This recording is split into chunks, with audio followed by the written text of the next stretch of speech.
আমাদের আগে যারা দুনিয়া থেকে বিদায় হয়ে গেলেন তারা কোথায়, কোন দেশে, কি অবস্থায় আছেন তারা? চোখ বন্ধ করলে আমাদের অন্তরের ভিতরে হাহাকার জাগে, কোথায় গেল সে আপন লোকেরা, আর কোনোদিন আর আসবেন না। এই দুনিয়ার সাথে আমাদের জীবন কেমন সম্পর্কটা কেমন হওয়া দরকার? নবী করিম সাল্লাল্লাহু আলাইহি ওয়াসাল্লামের সাথে দুনিয়ার সম্পর্ক কেমন ছিল? সাহাবায়ে কেরামদের সাথে দুনিয়ার সম্পর্ক কেমন ছিল?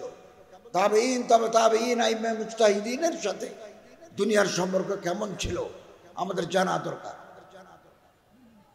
ইমাম আহমদ ইবনে হাম্বল রাহমাতুল্লাহ আলাইহি থেকে শুরু করে বহু উলামা, সুলাহা, নকাবা কিতাব লিখেছেন। এই সম্পর্কে কিতাব আছে। হযরত সাল্লাল্লাহু আলাইহি ওয়াসাল্লাম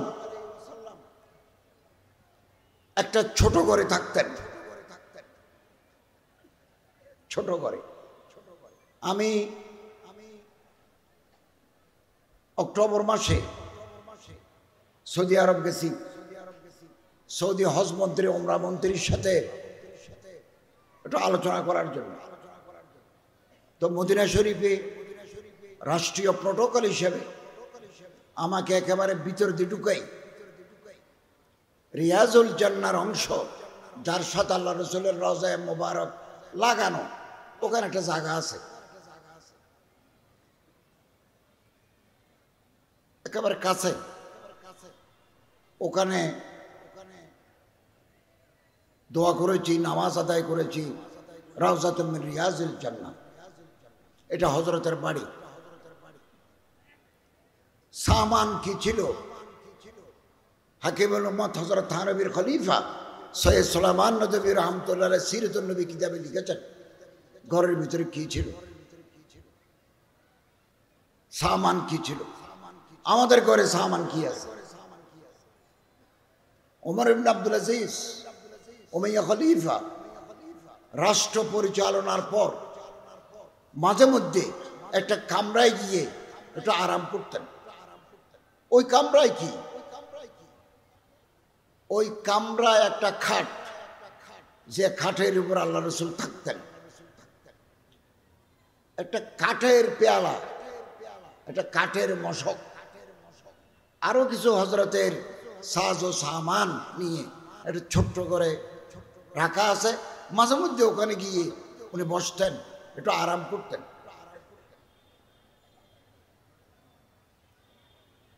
কুন ফিদ দুনিয়া কান্নাকা গরীব, আল্লাহর পয়গম্বর সাল্লাল্লাহু আলাইহি ওয়াসাল্লাম বলে, দুনিয়াতে মুসাফিরের মতো থাকো, আও আবির সাবিল, পথিকের মতো থাকো দুনিয়াতে।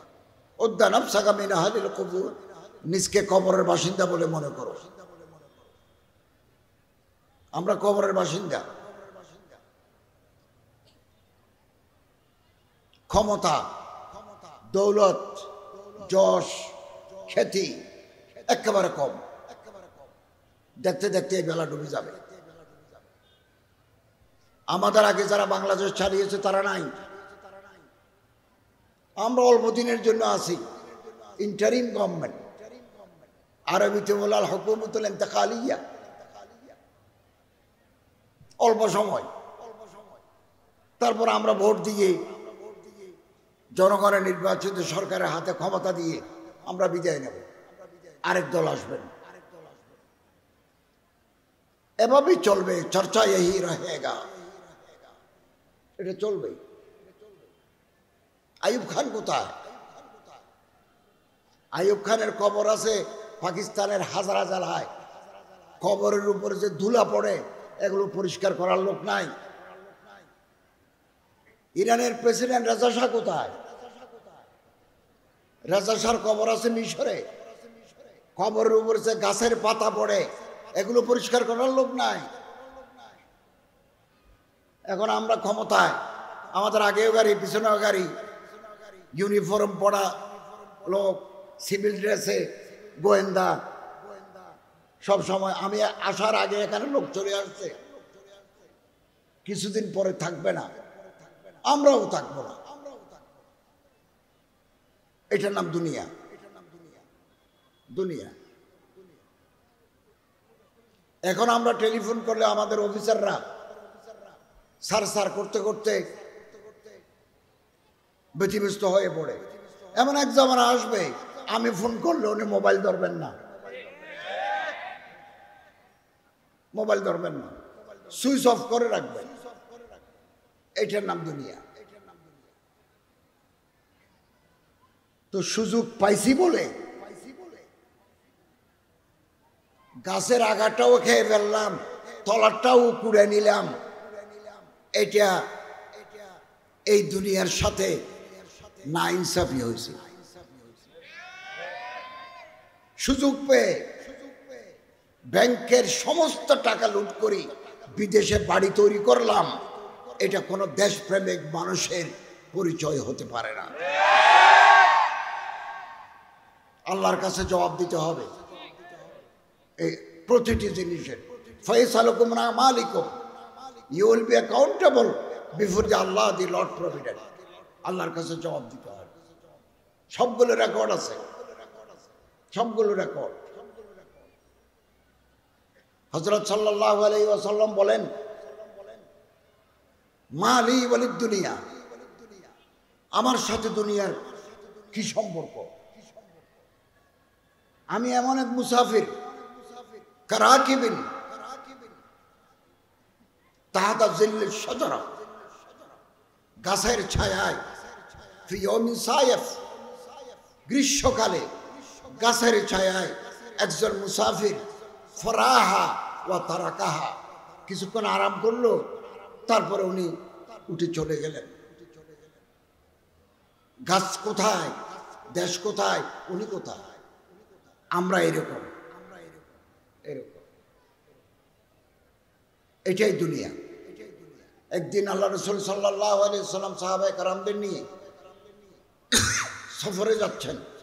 একটা বেড়া, কিতাবুজ জুহুদ, আহমদ ইবনে হাম্বল, এটা মরা বেড়া রাস্তার কিনারে পড়ে আছেন। হযরত সাল্লাল্লাহু আলাইহি সাল্লাম বলেন, আমার সাহাবা, 2 টাকা দিই, 2 দিরহাম দিই, এই ছাগলটা কে কিনবে বলো? সাহাবারা বলেন, হুজুর 2 টাকা নয়, মফত যদি কেউ আমাদের দেয় আমরা এই মরা ছাগল কিনব না।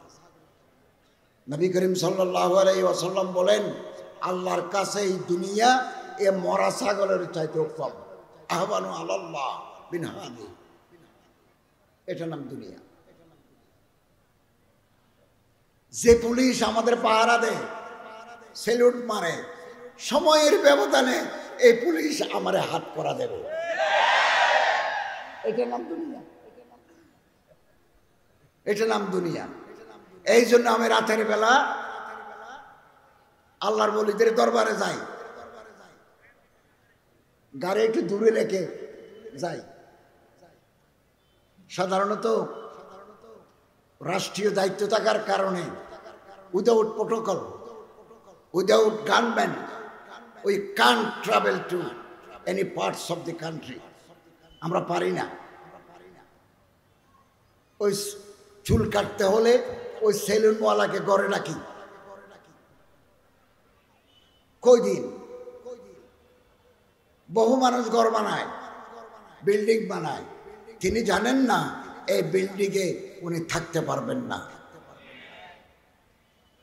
থাকার জন্য কটা বাড়ি লাগে, কটা বাড়ি লাগে। একটি যুদ্ধের মাধ্যমে আমরা এই দেশ অর্জন করেছি। লক্ষ কোটি উলামায়ে কেরামের চোখের পানির বরকতে এই দেশে মসজিদ, মাদ্রাসা, খানাকায় ভর্তি হয়ে গেছে। এই দেশটাকে শেষ করে দেওয়া, সমস্ত ইনস্টিটিউশনকে ধ্বংস করে দেওয়া কোনোদিন দেশপ্রেমিকের পরিচয় হতে পারে না। সম্মানিত হাজরিন, সিরত থেকে আমরা আদর্শ গ্রহণ করি, সিরতুর রাসূল থেকে আদর্শ গ্রহণ করি। আল্লাহর ডর আমাদের কলিজার ভিতরে ঢুকাই। তাকওয়া আল্লাহ, আল্লাহ আমারে দেখেন, আমি আল্লাহরে দেখি। আমি আল্লাহরে না দেখলো আল্লাহ আমারে দেখেন। আমি আল্লাহর সামনে আছি, এর নাম তাকওয়া। এই তাকওয়াই মানুষের মুক্তির পথ, মুক্তির পথ। সাহাবায়ে কেরাম রাদিয়াল্লাহু তাআলা ব্যবসা করছেন। হযরত আব্দুর রহমান ইবনে আউফ ব্যবসায়ী, হযরত ওমরও ব্যবসায়ী, হযরত উসমান রাদিয়াল্লাহু তাআলা ব্যবসায়ী, কিন্তু ওনাদের টাকা ইসলামের সেবায়, দ্বীনের সেবায় ওনাদের অর্থ ব্যয় হয়েছে। হযরত উসমান রাদিয়াল্লাহু তাআলা আনহু তাবুকের যুদ্ধ, গজওয়াত তাবুক, তাবুকের যুদ্ধে উনি একেবারে স্বর্ণ মুদ্রা কর্তাতে করে এনে আল্লাহ রসুলের কোলে ঢালি দিলেন। হযরতে সোনার টাকাগুলো নাড়াচাড়া করে বলে, মাদাররা উসমান বাদাল ইয়ম, আজকের পর থেকে ওসমানের আর কোনো ভয় নাই। তাবুকের যুদ্ধে আমি ইনশাআল্লাহ আজিজ জানুয়ারিতে সৌদি মন্ত্রীর সাথে হজের চুক্তি করার জন্য যাব। এই চুক্তি করার পর আমি আমাদের জেদ্দাতে একজন অ্যাম্বাসেডর আছেন, কনসুলেট জেনারেল, কনসাল জেনারেল, ওনাকে নিয়ে তাবুক যাব। 1100-1200 কিলোমিটার। ওই জায়গাটা দেখবো যেখানে আল্লাহ রাসূল সাল্লাল্লাহু আলাইহি ওয়াসাল্লাম ছিলেন, ওই জায়গা দেখতে যাব। এবং টাকাটা ভালো, টাকা থাকলে হজ করা যায়, টাকা থাকলে যাকাত দেওয়া যায়, টাকা থাকলে মসজিদ মাদ্রাসা তৈরি করে দেওয়া যায়, টাকা থাকলে ইসলামের খেদমত করা যায়, যুদ্ধের ময়দানে যুদ্ধের তহবিলে দান করা যায়। কিন্তু টাকা যদি আমারে গোমরাহ করে ফেলে, এই টাকা আমার জন্য অভিশাপ, অভিশাপ।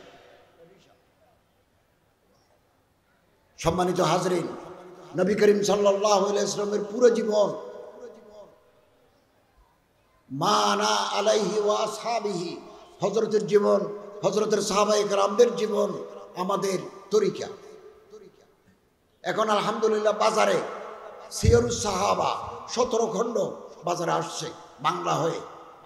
প্রথম খণ্ড আমার ভূমিকা আছে, ভূমিকা লিখে দিয়েছি মাকতাবুল আজহার, আজহার নয় আরেকটা কি প্রতিষ্ঠান বাংলা বাজার থেকে বের করেছে। এখন আলহামদুলিল্লাহ আমরা মাদ্রাসায় পড়ার সময়, ইউনিভার্সিটিতে পড়ার সময় বাচ্চা হারুনুর রশিদ, মামুনুর রশিদ, স্পেনের ইতিহাস, ফাতেমিদের ইতিহাস, উত্তর আফ্রিকার ইতিহাস, খুব বাংলা বই ছিল না, ইংরেজি বই ছিল। এখন আলহামদুলিল্লাহ ডক্টর আলী সাল্লাবি সারজানি আরবিতে এত বড় বড় কিতাব লিখছেন।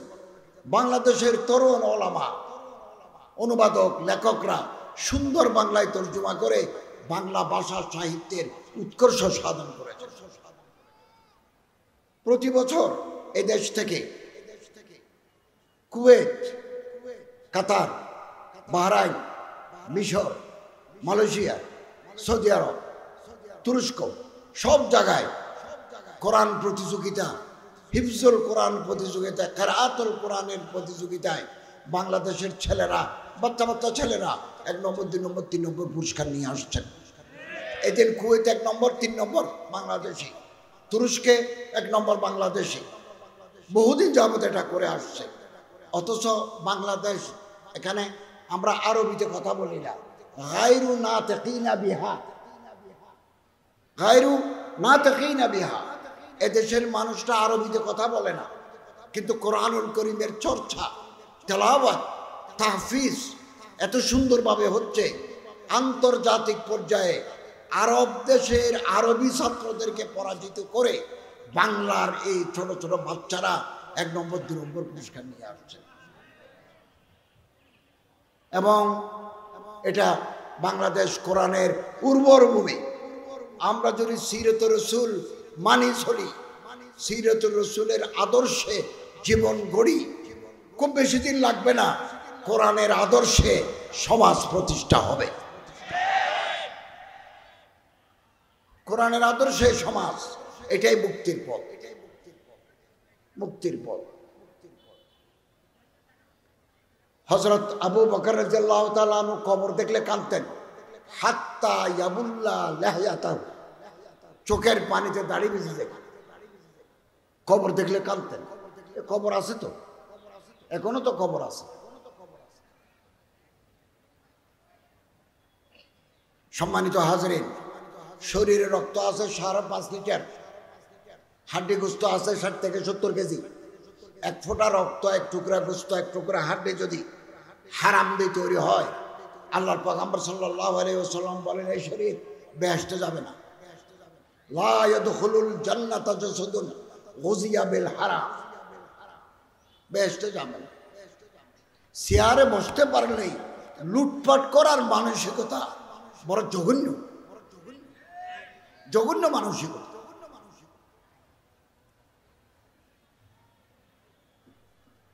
এক ফোঁটা রক্ত, এক টুকরা গোস্ত হারাম দিয়ে যদি তৈরি হয়, এই শরীর বেহেশতে যাবে না। আমাদের ভবিষ্যৎ কি? ভবিষ্যৎ কি? সম্মানিত হাজরিন, হুজুর আকরাম সাল্লাল্লাহু আলাইহি ওয়াসাল্লাম যে সাহাবায়ে কেরাম তৈরি করে গেছেন, ওনাদের আদর্শ, ওনাদের জীবনধারা আমাদের জন্য উজ্জ্বল আলোকবর্তিকা, আলোকবর্তিকা। এক দেশ থেকে আরেক দেশে চলে গেছেন দাওয়াত, তাবলীগ, তালিম, জিহাদের জন্য। আফ্রিকায় যাচ্ছেন, উকবা ইবনে নাফে কিছু মানুষ পাইলি বলতেন, ভাই এক আল্লাহ ছাড়া কোনো মাবুদ নাই, হযরত মুহাম্মদ সাল্লাল্লাহু আলাইহি ওয়াসাল্লাম আখিরি নবী, লা নবিয়্যা বাদি, লা নবিয়্যা বাদা, কোরআনুল কারীম আল্লাহর কিতাব, এটা মানি চলবেন। সবাই বলল আমরা তো কথা আর শুনি নাই। সাহাবায়ে কেরামের কথা বলার পরে বলতেন, হাল মিন ওয়ারাইকুম আহাদুন, তোমাদের পরে কি আর কোনো দেশ আছে, কোনো মানুষ আছে? বলো আছে তো। আবার গেল 50 মাইল, এই সুদান, সোমালিয়া, আফ্রিকা, মারাকাশ, এগুলো এভাবে মুসলমানদের অধীনে এসেছে। এমনি আসে নাই, এমনি আসে নাই। তারপর একেবারে চলে গেল মারাকাশ, আল মাগরিব, যেটার নাম আধুনিক নাম মরক্কো। দাওয়াতি কাজ করে, তসবিহও আছে, জানামাজও আছে, কোরআন শরীফও আছে, তরবারিও সাথে রাখছেন। তসবিহ ধরে যদি টান মারে, জানামাজ যদি কেড়ে নিতে চায়, আল্লাহর কালামের সাথে যদি বেয়াদবি করে, তাহলে তরবারি ঝলসিও। হযরত শাহজালাল রাহমাতুল্লাহ আলাইহি সিলেটে এসেছেন, আমরা জানি না ওনার ইয়াদগার, ওনার নওয়াদেরাত বহু বছর আগে, আমি যখন ছাত্র, বিশ্ববিদ্যালয়ের ছাত্র আমি, তখন প্রথমবারের মতো সিলেটে গেছি।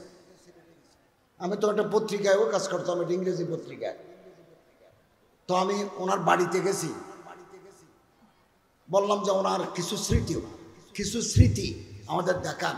তো একটা জায়নামাজ দেখালেন, ছিঁড়ে যাচ্ছে, একটা স্যান্ডেল দেখালেন গাছের খরম, আর একটা তলোয়ার দেখালেন, তলোয়ারের ডাঁট যেটা আছে কাঠের, এটা নষ্ট হয়ে গেছে, তলোয়ারটা আছে অনেকগুলো। আমি মনে মনে ভাবলাম, আল্লাহরে বলি, বাংলাদেশে দাওয়াত তাবলীগের কাজ করার সময় তলোয়ার আনতেও বলেন নাই, জানামাজ আনতে বলেন নাই, কোরআনুল কারীম আনতে বলেন নাই, খরম আনতে বলেন নাই, তলবারি আনতেও বলেন নাই। এগুলো সুন্নত রাসূল। তো মরক্কো পর্যন্ত যাওয়ার পরে সাহাবায়ে কেরামের দল জিজ্ঞাসা করলেন, হাল মিন ওয়ারাইকুম আহাদুন, হাল মিন ওয়ারাইকুম সাবিতুন আহাদুন, বলো আছে তো, তবে আপনারা যেতে পারবেন না। কেন? মাঝখানে যে পাহাড়, এই পাহাড়ে হায়েনা আছে, এটা কুকুরের মতো, নখটুক খুব লম্বা, হায়েনা সাইজও কুকুরের মতো, হায়েনা আছে, বাঘ আছে, সাপ আছে, রাস্তা নাই।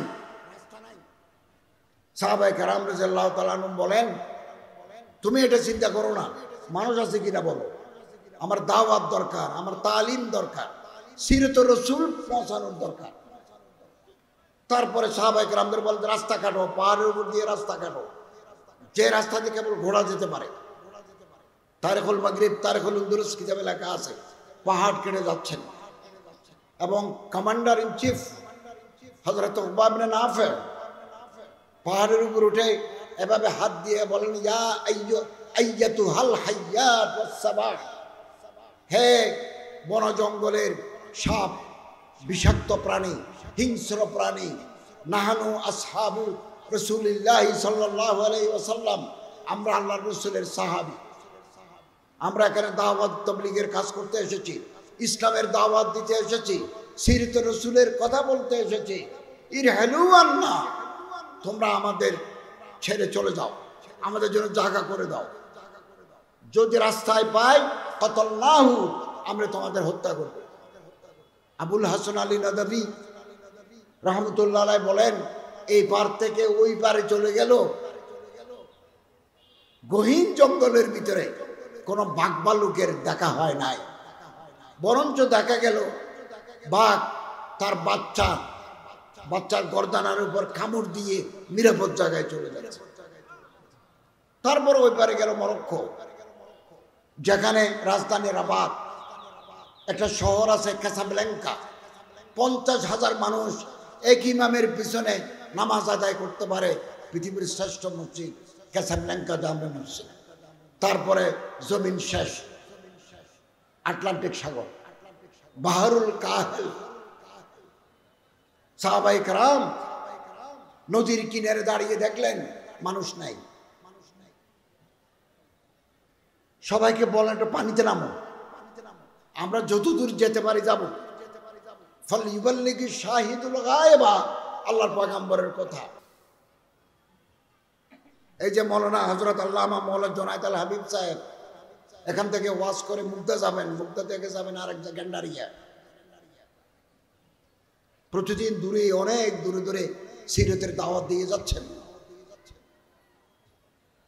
তো বখতের ইস্তেতাআত ওনারা গলা পর্যন্ত গেলেন, এরপরে গেলে ডুবে যাবে।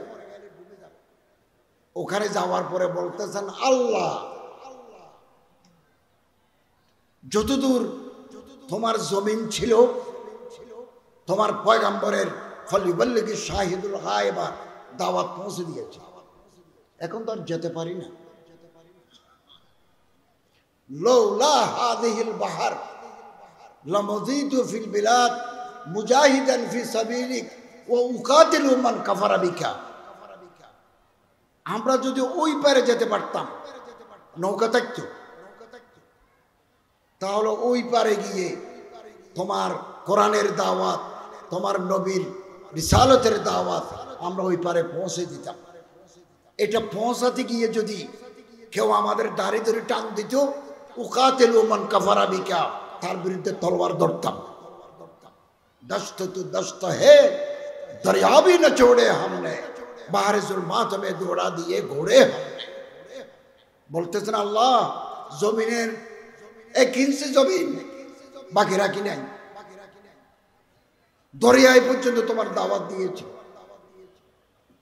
একমাত্র সিরাত রাসূল আল্লাহর পয়গম্বরের কালজয়ী আদর্শ আমরা যদি মেনে চলতে পারি, আমাদের হৃদয়ে জায়গা দিতে পারি, আমাদের ব্যক্তি জীবন, পারিবারিক জীবন, ব্যবসায়ী জীবন, সামাজিক জীবন, রাষ্ট্রীয় জীবনে যদি রাসূলের আদর্শ সুন্নতকে ধরে থাকি, তাহলে বিজয় আমাদের হাতে আসবে আসবে। সম্মানিত হাজরিন, সারা দুনিয়া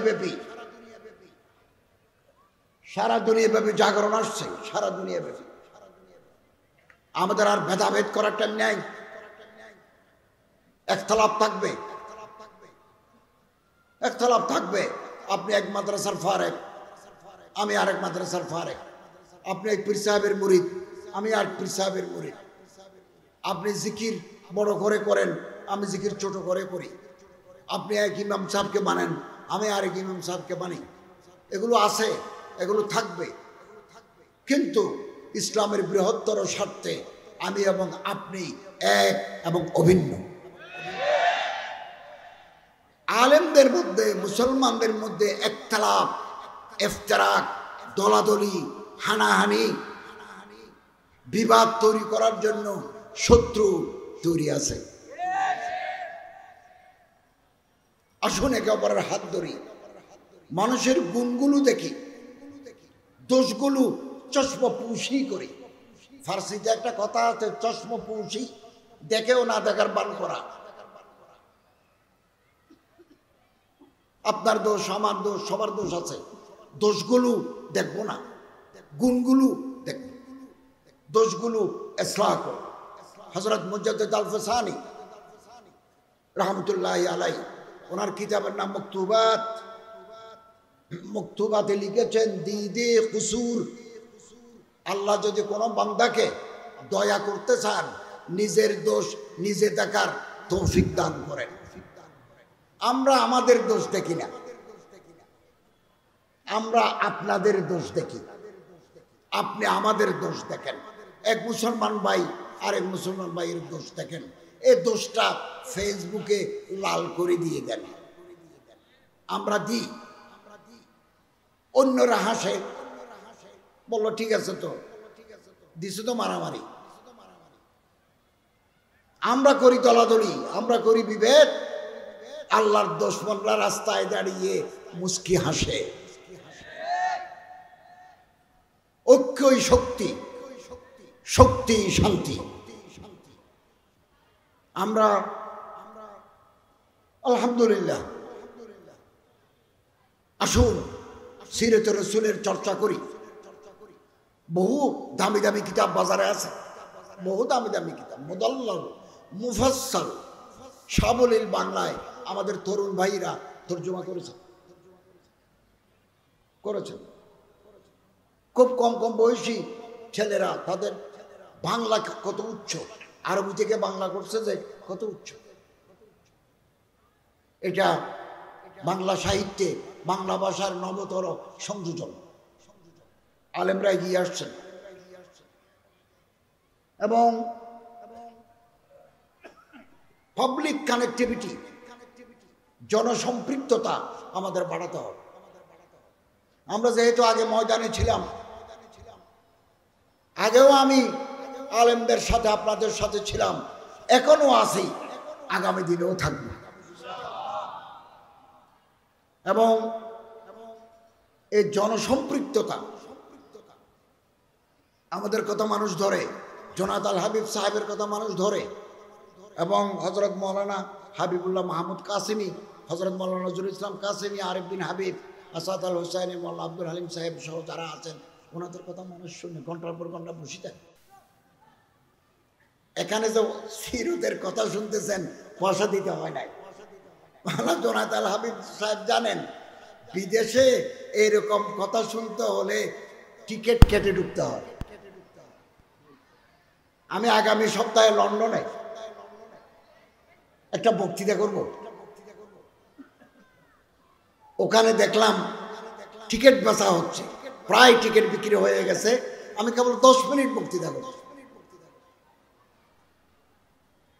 Oneness of Allah, the significance of the Holy Quran, and appeal to the younger generation. Cable 10 minute আমার বক্তৃতা লন্ডনে, এটার জন্য টিকিট কেটে ঢুকতেছে। আলহামদুলিল্লাহ, আমাদের উলামায়ে কেরাম বিনা টিকেটে চারিদিকে খোলা রাখছে, যত আসো, আসতে পারো, মাঠ ভর্তি হয়ে দাঁড়িয়ে থাকো। এটা বাংলার ঐতিহ্য। আলহামদুলিল্লাহ। সম্মানিত হাজরিন, আমরা একটা নতুন নতুন সমাজ, নতুন রাষ্ট্র ব্যবস্থার স্বপ্ন দেখি, যেটা সিরাতের আলোকে হবে, খোলাফায়ে রাশিদিনের আলোকে হবে। একদিনে হয় না, মানুষ তৈরি করতে হয়, রেজাল্ট তৈরি করতে হয়। আপনার জনগণের কাছে যান, জনসম্পৃক্ততা আরো বাড়ান। এখন তো আছে আলহামদুলিল্লাহ, আরো বাড়ান। বেশ কিছু এমপি যদি আগামী নির্বাচনে ব্রাহ্মণবাড়িয়া থেকে আমার ভাইকে, এরকম অন্যান্য জায়গা থেকে জনগণ যদি পার্লামেন্টে পাঠাতে পারে, তাহলে পার্লামেন্টে হকের কথা বলার লোক তৈরি হয়ে যাবে। আমি এই সরকারের 24 জনের ভিতরে একজন, বা একজন দিয়ে কাজ হয়, আলহামদুলিল্লাহ আমি আমার মন্ত্রণালয় নিয়ে আসি, সবার সাথে বসে আমাদের কাজ করতে হয়। আগামী পার্লামেন্টে আমরা যাদের হাতে ক্ষমতা দিয়ে যাব, ওখানে যদি 5-7 জন আপনারা আলেম আহলে আলম দিতে পারেন, সমাজের চেহারা পাল্টে যাবে। চিরদিন মাহকুম, চিরদিন মখলুক, চিরদিন মামুর থাকবো কেন? থাকবো কেন? আলহামদুলিল্লাহ বহু আলেম ওলামা মাদ্রাসা থেকে ফারেক হয়ে সচিবালয়, আজকে আমি সকালবেলা কালকা হাটাজারিতে তকরির করছি, সকালে ফ্লাইটে আসছি যে, তো আমার প্রটোকলের জন্য যে ম্যাজিস্ট্রেট ছিল উনি আলেম, ওনার দেখে মনে হয় না উনি সরকারের ম্যাজিস্ট্রেট, আলেম, লম্বা জামা গায়ে দেওয়া, দাড়ি টাড়ি সুন্নতি। এই সমাজ পাল্টাতে হবে। এই সমাজ পাল্টানোর জন্য আমাদের বড় আলেম, বড় ওয়ায়েজ, বড় মুফাসসির, বড় মুফতি আমাদের দরকার, স্পেশালাইজড আলেম দরকার। পাশাপাশি আমাদের কিছু ভাই যাদের জেহানত আছে, যাদের রগবত আছে, তারা আলহামদুলিল্লাহ বিসিএস দিয়ে সরকারের সচিব, ম্যাজিস্ট্রেট, টিএনও, ডিসি হবেন, বিচারক হবেন। এত বছর মাদ্রাসার ছাত্র জানলে উপরে উঠতে পারে নাই। কোথাও যদি দেখে দাখিল আলেম দৌরা, তারা আর উঠতে দেয় নাই। ইনশাআল্লাহ আজিজ আগামীতে এগুলো থাকবে না। জাতীয় বিশ্ববিদ্যালয়ে কোন একটা কলেজে ডিগ্রি খুলবে, তো সাবজেক্ট আগে বাংলা ঠিক আছে, ইংরেজি ঠিক আছে, রাষ্ট্রবিজ্ঞান ঠিক আছে, ইকোনমিক্স ঠিক আছে, সোশ্যোলজি ঠিক আছে, জিওগ্রাফি ঠিক আছে, ইসলামিক স্টাডিজ না।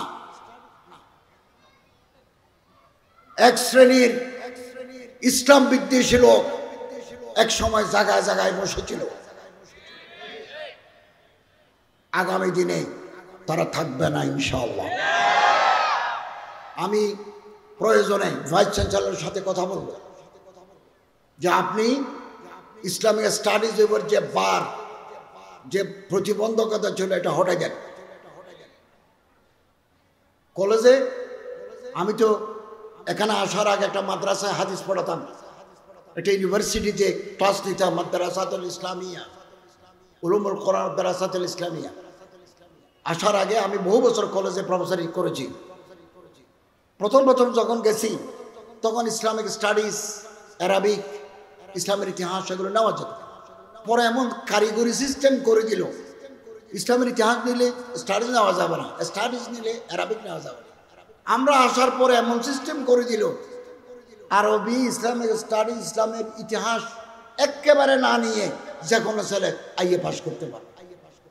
এটা হচ্ছে ইসলামকে, ইসলামী আদর্শকে, সিরত রসুলের নমুনাকে আস্তে আস্তে কোণঠাসা করে দেওয়ার চক্রান্ত।